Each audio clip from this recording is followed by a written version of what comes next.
Welcome to the You Can't Afford Me podcast, where we skip the fluff and dive straight into the grind. Real entrepreneurs, real struggles, and the unfiltered journey behind success. Let's get into it. Hey guys, thanks for joining us on another episode of the You Can't Afford Me podcast. I'm excited about this one. So my best friend, he has wanderlust like crazy. And he's always pushing on me like, man, you need to get out in the world more. You need to travel a little bit more. I'm actually looking at dual citizenship in Ghana right now. So okay. I may be talking to you about that here in a minute. But our guest today is Joe. He's in the travel space, but a little bit different. So first off, Joe, how you doing today, buddy? Good. How are you, Stephen? Fantastic, man. So first, give us a quick rundown of who you are and what you do. Okay. Awesome. Thanks for that stirring introduction, by the way. Yeah, appreciate you. Absolutely. So my name is Joe Foster. I'm the owner of Living Your Bucket List Travel. Been in business about 8 years, coming up in October. So, been in for a minute and steadily growing. So I'd certainly appreciate that aspect of it. Yeah. But, as far as the things I focus on with travel, I like to plan destination weddings, honeymoons, group travel, nice. And what I'll call bucket list experiences, hence the name of my company. Mm-hmm. I mean, I like to plan those unique type of vacations that aren't the run-of-the-mill everyday type of vacation, right? Absolutely. One, I fulfill my client's dream of, taking such a vacation. Yeah. And then two, on a selfish level, I learn something. Yeah. You know what I mean? Learn Absolutely. a lot, be able to apply that to future clients and maybe even put that on my bucket list. Yeah. Because no, there's absolutely. a whole lot to see in this world. Absolutely. So you're not putting people on flights to Kansas City. No, absolutely not. I mean, I can. Yeah. If that's what you'd like me to do, but like I said, I just like to do very unique things. Love it. So, how did you first even get into this sector? Oh wow. Well, I guess I've always loved to travel, right? I've always had wanderlust, just like your best friend. Yep. But back in 2017, I took a trip to Italy. With a group of people, right? This was like September 2017. Yeah. I was living in Maryland at the time. And so when I came back, not even a week later, I went to this festival in suburban Baltimore. And I ran across a woman who would eventually become my sponsor in the business. I saw her table and I said, travel, okay, let me check that out and see what that's about. Mm-hmm. So I approached her at the table and she asked me two questions. One, do you like to travel? Yeah. Two, do you like to make money?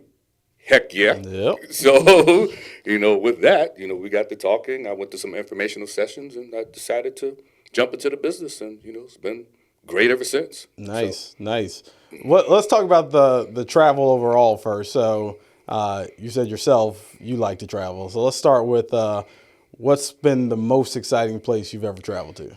I would probably say Italy. A close second would be Curacao. Okay. A lot of people, I guess, generally speaking, don't know about Curacao. Yeah. Which is kind of like one of the intriguing things that I like. All right, so I'm gonna go ahead and admit that I'm ignorant. Where in the world is that? It's actually a part of the ABC island chain, which includes Aruba, Bonaire, and Curacao. Gotcha. About 60 miles north of South America. Okay. So, warm all the time, oblivious to hurricanes. Hurricanes pass by each and every time, so that makes it a favorable spot. Yeah. Aruba is more the, I guess, Americanized island. Yeah. Curacao is catered more toward Europeans. So, gotcha. You get like a different perspective on how people live and how people like to travel and stuff like that. So Curacao. That's a big thing that I'm interested in terms of travel. So I am in the process of, I know me and my wife and some friends are going to Mexico next year. We've already planned that trip. Okay. I'm trying to get things in line to get to Africa this year. Okay. But I want to ask you, what is the biggest thing that you notice with the cultures and the people when you travel outside of the United States? Because obviously right now, this is a crazy time in the United States. It is. You got people being shot by ICE and all the political things that are going on, SNAP benefits break in. And I even look at the diet of Americans. I saw a video on Instagram a couple days ago. Young lady poured out a Fanta, like the orange soda. Mm-hmm. And she poured it out the American version, bright orange, like neon orange. Mm-hmm. She poured out the European version. It was like a light yellow. Yep. Theirs had I think 5 ingredients max in the Fanta soda, and ours had 50. So just the the quality of food and things that you're getting in other countries is being done way different in other countries than it is here. So what are the major differences you see? That's absolute fact. That's definitely a major difference. I mean, I can tell you when I went to Italy, I mean, the food was so much fresher in Italy than Italian here in the United States. Not even a comparison. Yeah, and you can eat pasta and ice cream every day and lose weight there. Absolutely. Oh yeah. Oh yeah. I mean, I've done that, and I've had people to tell me they've experienced that themselves. Like they'll go to Europe, pig out, and they've actually lost a few pounds when they come back. And it's Yep. like, wow. How does that happen? But that's it. A lot of European countries ban a lot of ingredients that are legal here in America. So that's big difference there. I could tell you, when you're traveling to foreign countries, if people feel that you're making an effort to understand their customs, their culture, how they live, 9 times out of 10, they will be very friendly towards you and help you to get the best experience that you can while you're traveling in their country. You can't go over there expecting American things in a foreign country, right? You need to understand, because like if you want everything to be Americanized, why are you leaving the United States? Exactly. Right? You're going to experience somebody else's culture, learn something, to help you live better when you come back to the States, and maybe able to impart that knowledge to your friends and family to say, hey, I went to Italy, these type of things happen. What would happen if we incorporated one or two of those things in our lives, back here in America? Absolutely. So, yeah. Absolutely. That piece, the culture I've seen, speaking of two black men sitting here, what I've heard from my friends who travel a lot more than me is that they get treated better overseas in a lot of scenarios than they do here. So like those major culture shifts there. Why do you think it's so important for people to travel? Like, especially someone like me where I'm a serial entrepreneur. Like, I know my purpose on this earth is being an entrepreneur. Yes. Before I'm a father, before I'm a husband, I'm an entrepreneur. You're your purpose. Yeah. And if I wasn't married, I don't know how often I would ever travel, because this is my happy place. I love getting to work and being able to create every single day. But as I've continued to grow, I mean, I've been doing this 11 years now. As I continue to grow, I realize like I'll hit certain ceilings in terms of my capacity because I'm just burning myself out sometimes and don't even realize it. So what do you think are some of the massive benefits of travel? Well, I think the last thing you just said, I mean, I think you have to step away from your everyday grind at times, and experience something different. Let your mind experience something else, just to take the break off of that. So when you come back, you can be refreshed and you can have better clarity of thought, being able to do those things. Two, especially if you have a family, being able to create those memories with your loved ones. When you take, a kid to Disneyland, Disney World, whatever, or if you take them to the Greek islands and tour, right, to see those things and create the wanderlust in their mind and spark ideas in their mind that they can, incorporate as they're growing up and be a more well-rounded person, as they grow up and be able to see the world in a different light and have more empathy and sympathy towards folks that have different cultures and customs and things of that nature. Absolutely. And three, have some damn fun. Yeah. I know a lot of people would maybe like to rock climb or whatever, go to the British Virgin Islands. You can have beautiful scenery, rock climb, enjoy nature. And I think that's probably one of my favorite vacations as well. Nice. Go to the British Virgin Islands. Just going to somewhere where you don't have a lot of commercial resorts and stuff like that. When you're surrounded by nature, by the trees, by the fauna and the fauna and, the water and all that stuff. Yep. Just beautiful. We're here for a good time, not a long time. That's right. That's exactly right. We got to enjoy while we're here. Let me ask you a question a lot of people are maybe thinking, and I thought this for a while. I actually I'm currently mentoring a couple there in the travel space as well, too. Okay. A lot of people think with today's technology, why in the world would I pay somebody else to book all of my travel arrangements and do that when I have the internet at my fingertips? I can go to Expedia. I can use ChatGPT to put together planning, different things like that. Why? What's the benefit of working with a professional like you versus me just going online and doing it myself? I'm going to put this in sports terms, right? You're a football coach. You draw up a play. You have X's and O's, right? Yep. And you can formulate the play and design it the way it's supposed to. But if the plan doesn't go that way, do you have a player that can play beyond the X's and the O's? Can they scramble out of the pocket? Yeah. Can they throw a 50-yard bomb on the run, right? Can they escape pressure from the pocket? Yep. Scramble like 10 to 15 yards to get that critical first down. And I say that to say that's what the travel agent does. Yeah. The travel agent goes beyond the X's and the O's, right? I could certainly go on a computer on Expedia, ChatGPT, whatever, and make those plans. But travel agents have access to what we'll call in-country destination personnel. Yeah. People that actually live in those countries where you're trying to go. So they live the experience every day. Yeah. Right? So, I can contact those people as a travel agent and say, hey, I have a client that wants to come to Thailand, right? They're looking to do A, B, and C. What are your recommendations for that? Gotcha. See, and those computer things are only as good as the information that gets input into them. Absolutely. They're not boots on the ground going out and actually seeing those places. Yep. And experiencing those activities and excursions that you may be interested in, right? So while that stuff is good, and it's good to start off with, ultimately, if you go to a travel agent, you can be ensured that that person is working for you on your behalf. Yep. And then what if something goes wrong? Expedia and ChatGPT is not going to help you resolve issues. Yeah, especially when you're in a foreign land and you don't know anybody. Exactly. That travel agent will be able to bring resources to bear to get those issues resolved for you, in a timely manner. So that, hopefully your vacation is not totally ruined by whatever, mishap may happen. Yeah. And I've had a couple of those to happen, unfortunately. Oh, I'm sure. But, but able to get in and resolve it because I jumped on it right away and said, this person needs assistance with A, B, and C. Let's get this thing resolved ASAP. So, Yep. And I didn't even realize until I started mentoring this one couple that was in the space. Number one, like I would go online, like there was a conference in DC I was going to last year. And I went about the book and I was like, wait, I have a client who does this. Like, let me throw the business her way. Yeah. And I had done my research prior to even calling her. And the rates she came back with for me were cheaper than anything I was finding online, and her costs were already baked into that. So talk about, because I think a lot of people think that, if I hire a travel agent, I'm going to be paying for my travel plus all their fees and all this stuff stacking up. So break down what that looks like for clients. That's actually a good question, and that's certainly education that I have to provide, a few of my clients as I'm planning their travel. So in most cases, commission is built into the rate that's published. Yeah. The thing is, right, if I book it for you, then that travel supplier is going to pay me whatever that commission is that's baked in. Yeah.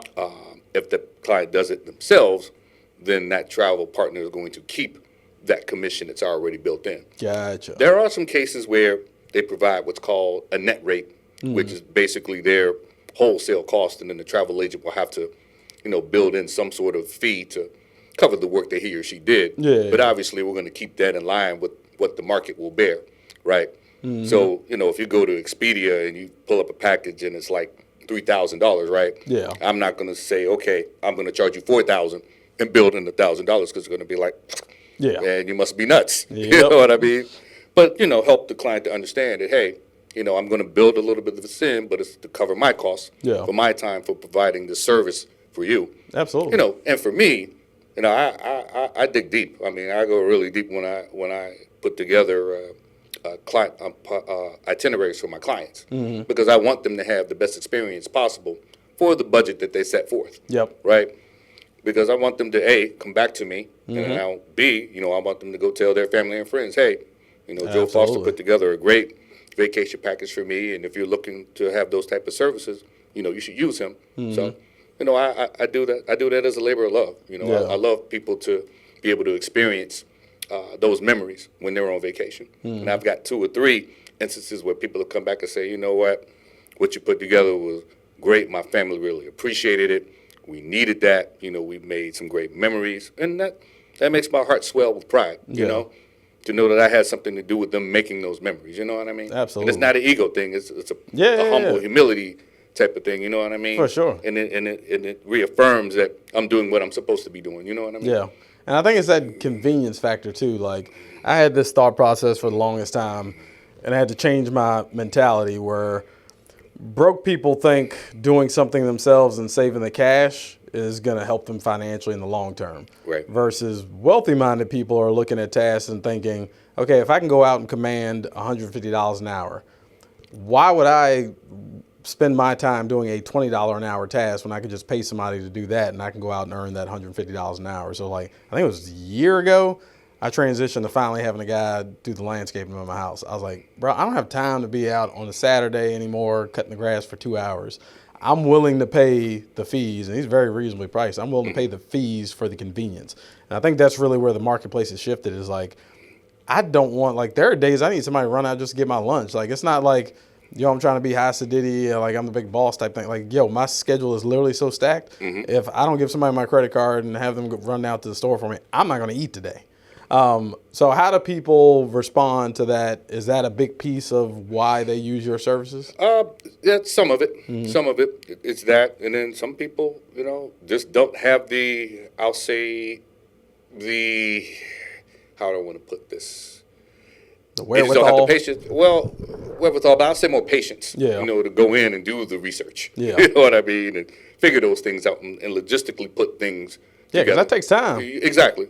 My background is like logistics and supply chain. So, I mean, being a travel planner is great for me. I just look at each client as like a project management type of thing. You Yeah. know what I mean? Each itinerary, it's a mini project, to put that thing together, within budget Yep. and on a time frame. So, that's kind of the way I look at it and approach it in a logistical type of way, and things just kind of fall into place. Love it. Love it.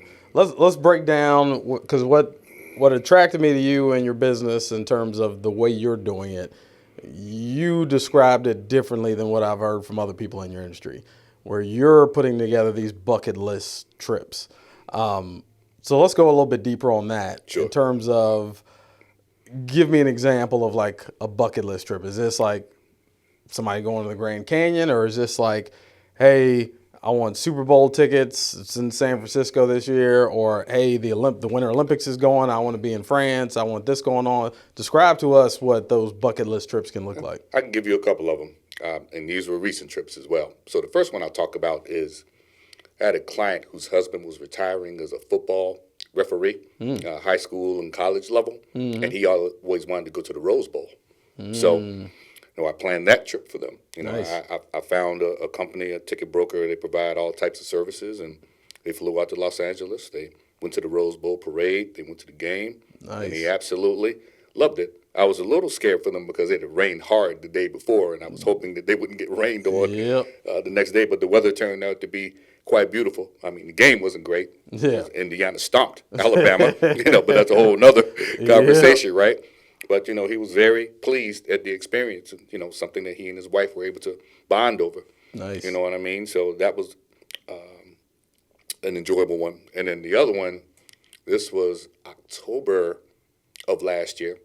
A good friend of mine, she wanted to take her grandson to the Pro Football Hall of Fame in Canton, Ohio for his 14th birthday. Ooh. So we planned all that out. Man, I gotta have to talk to my parents. They ain't doing nothing like that for me when I was 14. I actually did go to the Hall of Fame when I was 14, but nothing like that. Nothing extravagant like that. Just went in and checked out the museum, and it was an awesome experience for me. Yep. So I was kind of, I guess, reliving memories vicariously through them, when I was planning this trip. So, I managed to book like a VIP tour for them, through the Hall of Fame. And then they also visited the Rock and Roll Hall of Fame in Cleveland like the day before. Yeah. And, I arranged it so that on their LED board, it plastered a message, happy birthday, Nice. to the young man. And he wasn't expecting it. Yep. So he's walking through and he's looking up.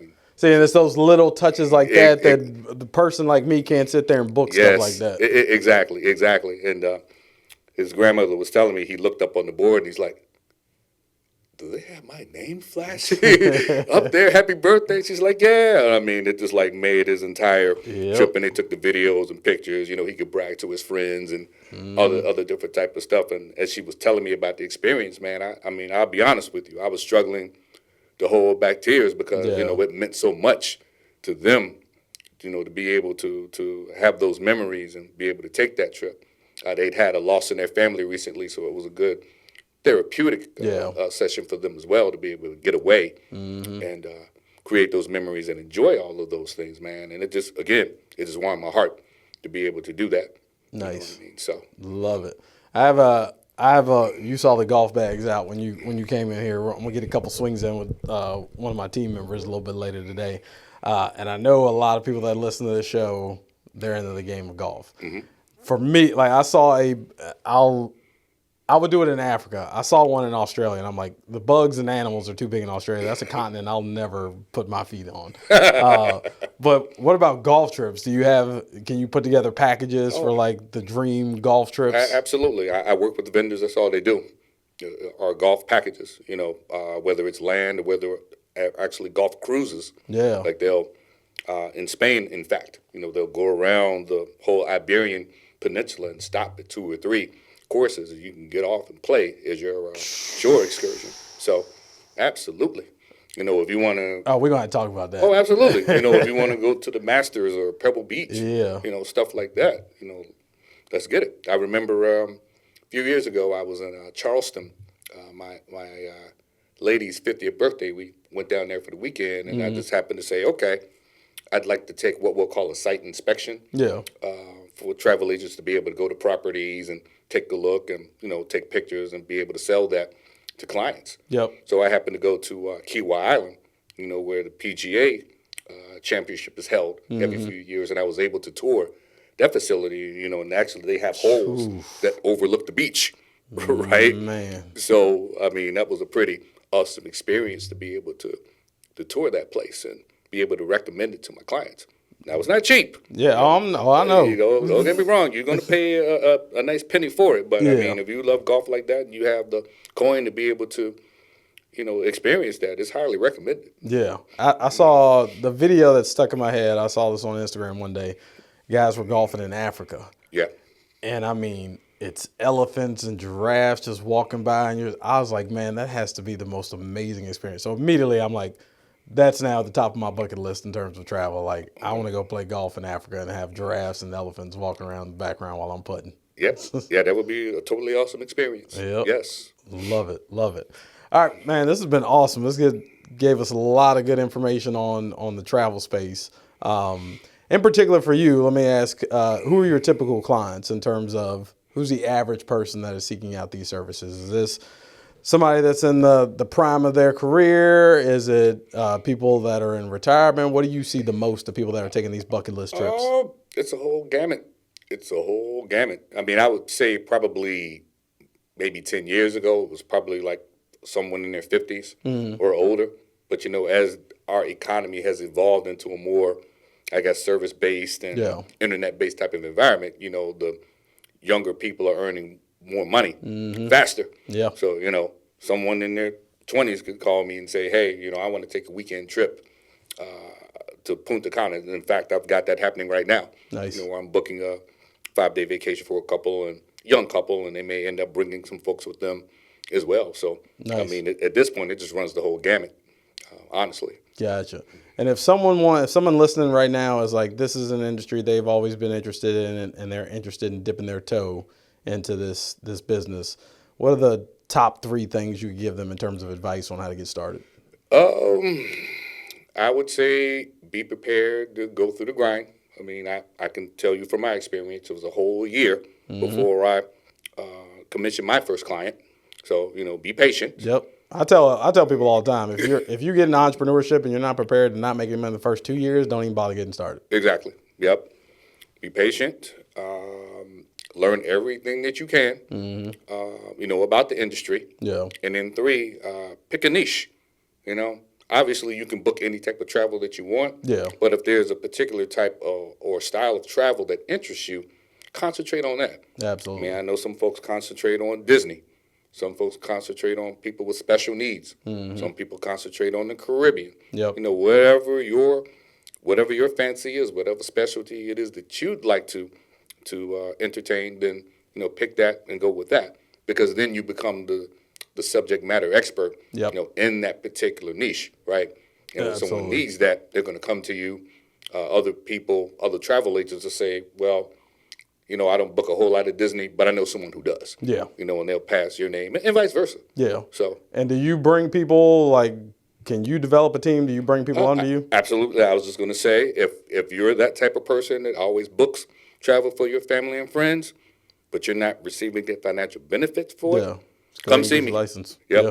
Come see me. I can train you, help you to develop as a travel agent, so you can start reaping the rewards of your time. because honestly, you're not doing anything any different. Yeah. But, just pay a registration fee, up front, and then you have some monthly fees, and then that gives you access to all the training that you need. Yeah. I'll always be there to assist you with planning or questions or whatever that you have regarding the business. And yeah, and it's more than enough money out here for everybody to get some. Yep. I tell people there's no cap on success. Exactly. None at all. There's enough out here for all of us. It really is. Love it. Love it. So if people want to book you, they want to work with you, where can they reach you at? On my socials, Facebook and Instagram, Living Your Bucket List Travel. Nice. Good stuff. Yep. Appreciate you being here today, buddy. Thank you, Stephen. I appreciate it. Absolutely. Thanks for No having problem me. at all. And we'll see you guys on the next episode.